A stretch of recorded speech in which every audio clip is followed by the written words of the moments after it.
করে নেব নোটে শাক ভাজা। আমি শাক ভাজাটা যেভাবে করি, যে শাক খেতে পছন্দ করে না সেও খাবে চেটেপুটে, আর একবার খেলে বারবার এভাবেই রান্না করতে বলবে। তাহলে আমি শাক ভাজাটা কিভাবে করলাম, আমার সঙ্গে থাকুন, দেখতে থাকুন। নমস্কার, তাপসী রান্নাঘরে সকলকে স্বাগত। শুরু করছি নতুন একটা দিনের নতুন একটা ভিডিও।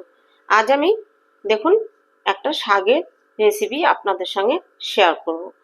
আমি নিয়ে নিয়েছি এখানে নোটে শাক, যে নোটে শাকটা বাজারে কিনতে পাওয়া যায় সেই নোটে শাক। শাক আমি ভালো করে বেছে ভালো করে ধুয়ে নিয়েছি, শাকে যেন জল এক্সট্রা না থাকে সেই জন্য অনেকক্ষণ আগে আমি শাকটা ধুয়ে জল ঝরাতে রেখে দিয়েছি।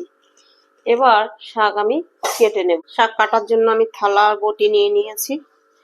আমি এই শাকটা কিভাবে রান্না করি আমি সেটাই আপনাদের সঙ্গে শেয়ার করব। আমি এই শাকটা যেভাবে রান্না করি, শাকটা খেতে কিন্তু খুব ভালো লাগে, আর আমি শাক এভাবেই রান্না করি। আজকে আমি যেভাবে শাকটা রান্না করছি, এভাবে আপনারাও একবার শাক রান্না করে দেখবেন। যে শাক খেতে পছন্দ করে না সেও একদম চেটেপুটে খেয়ে নেবে, আর খেয়ে তারপরে আপনি শাক রান্না করলে সে কিন্তু তখন পরেও বলবে যে শাক তোমরা এভাবেই রান্না করবে। মানে যে শাক খেতে পছন্দ করে না সেও দ্বিতীয়বারও ওই একইভাবে শাক রান্না করতে আপনাকে বলবে। তাই আজ আমি এই ভিডিওটা আপনাদের সঙ্গে শেয়ার করব। আর শাক রান্না সবাই করতে পারে, এক একজন এক এক রকম ভাবে করে। আমি কিভাবে করি আমি সেটাই আপনাদের সঙ্গে নিয়ে এসেছি। দেখুন আমি শাকটা কেটে নিচ্ছি। আর শাক না কখনো কুচিয়ে বা কেটে নিয়ে ধোবেন না। কেটে নিয়ে ধুলে শাকের মধ্যে কিন্তু এক্সট্রা জল ঢুকে যায়, আর শাক যেহেতু তখন ছোট ছোট হয়ে যায়, প্রচুর পরিমাণ এক্সট্রা জল থেকে যায়। শাক সব সময় বেছে তারপরে ধুয়ে তারপরে কাটবেন, তাতে নিজেদেরও সুবিধা, আর শাকের মধ্যে দেখবেন এক্সট্রা জল ঢোকে না। আমি শাকটা তাও আজকে একটু মোটা মোটা করে কাটছি, নোটের শাক নরম তাই, না হলে আরো সরু করে কাটতাম। তাহলে চলুন আমি শাকটা কেটে নিয়ে তারপরে আসছি। দেখুন শাক কাটা আমার কমপ্লিট। রান্নার জন্য কড়াই বসিয়ে গ্যাস জ্বেলে দিয়েছি। এবার দিয়ে দিচ্ছি আমি কুচিয়ে নেওয়া শাক। এবার শাক আমি দেখুন নেড়ে চেড়ে দিচ্ছি। এভাবে শাকটা আমি 2 থেকে 3 মিনিট আঁচ মাঝারি রেখে নেড়ে চেড়ে শাকের যে এক্সট্রা জল আছে জলটা প্রথমে শুকিয়ে নেব।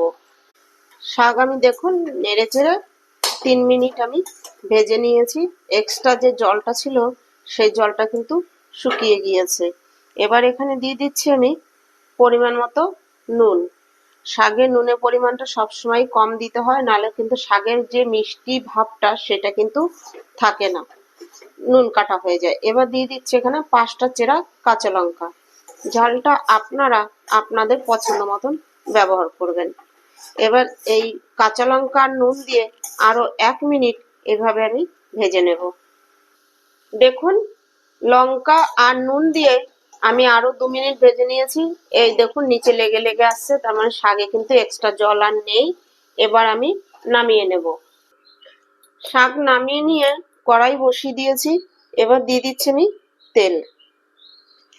1 টেবিল চামচ তেল আমি এখানে দিয়েছি।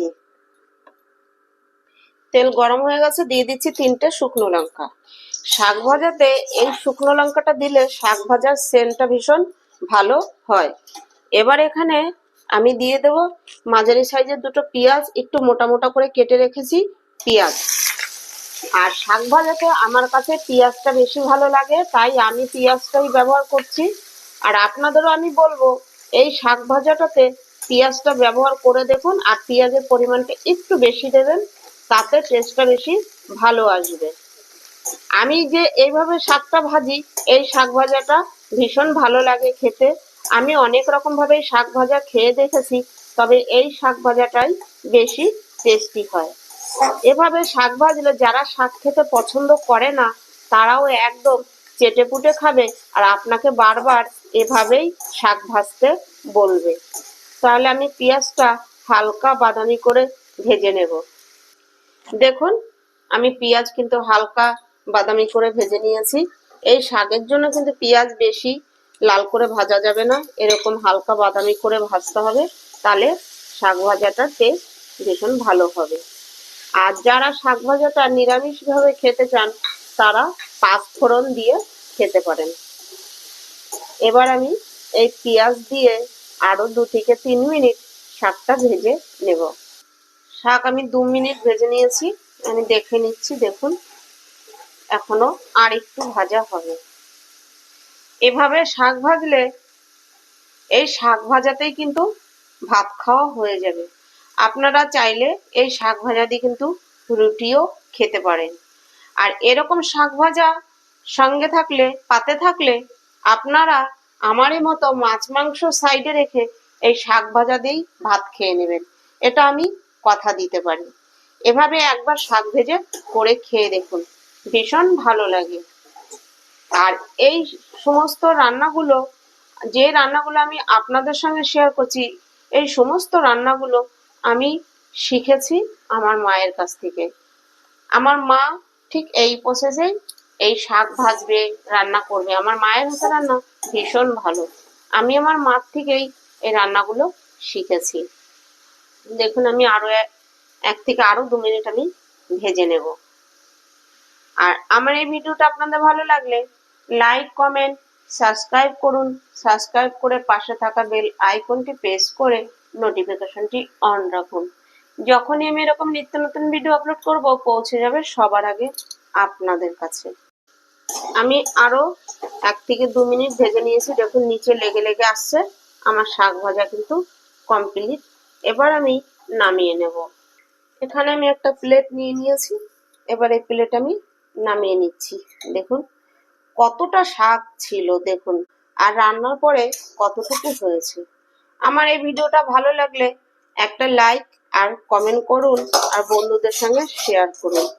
আপনাদের একটা লাইক আর কমেন্ট আমার ভিডিও করতে উৎসাহ বাড়ায়। শাক আমি নামিয়ে নিয়েছি। আজ ভিডিওটা এখানেই শেষ করছি। ফিরে আসবো নতুন একটা দিনে, নতুন একটা ভিডিও নিয়ে।